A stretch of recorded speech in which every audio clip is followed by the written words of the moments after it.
ដំណឹងល្អរបស់មនុស្សជាតិរុស្ស៊ីបង្កើតវ៉ាក់សាំងការពារមហារីកបានដោយជោគជ័យការអភិវឌ្ឍវ៉ាក់សាំងត្រូវបានបញ្ចប់ហើយនឹងត្រូវបានចែកចាយដល់ប្រជាជនឆ្នាំក្រោយនេះជាព័ត៌មានពិតទីភ្នាក់ងារសារព័ត៌មានរុស្ស៊ីនិងឥណ្ឌាបានប្រកាសរួមគ្នាគាត់បានបង្កើតវិធីព្យាបាលមហារីកបានដោយជោគជ័យលើខាព្រីនបុគ្គលនេះគឺជាប្រធានមជ្ឈមណ្ឌលស្រាវជ្រាវវិទ្យាកម្មរុស្ស៊ី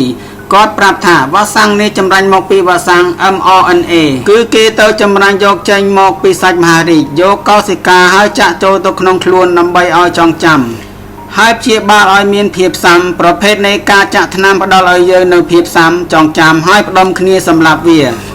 Alexander Kinberg នាយកមជ្ឈមណ្ឌលស្រាវជ្រាវនៅកាមេលីយ៉ាគាត់ប្រាប់ថាវ៉ាក់សាំងនេះវានឹងរារាំងការលូតលាស់និងរីករាលដាលនៃកោសិកាមហារីក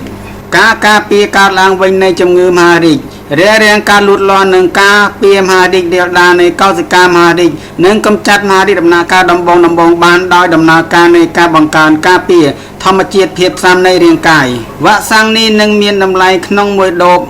100,000 បាតប្រហែល $3,000 តែគេប្រាប់ថាគេកំពុងរៀបចំផ្ដល់ឲ្យប្រជាជនរុស្ស៊ីនៅឆ្នាំក្រោយដោយមិនគិតលុយប៉ុន្តែអ្វីដែលខ្ញុំឆ្ងល់គឺដំបូងគេហៅថាវ៉ាក់សាំងវាគឺជាការពារមែនទេប៉ុន្តែអ្វីបានជាពួកគេអះអាងថាវាព្យាបាលអះអាងច្រើនមានអ្នកហ៊ានសាកល្បងទេខ្ញុំស៊ីលីរ៉ែនទទួលបកប្រែគ្រប់មន្ទីរពេទ្យនៅបាងកកតាក់ទងណាត់ទុកមុនបានសូមអរគុណ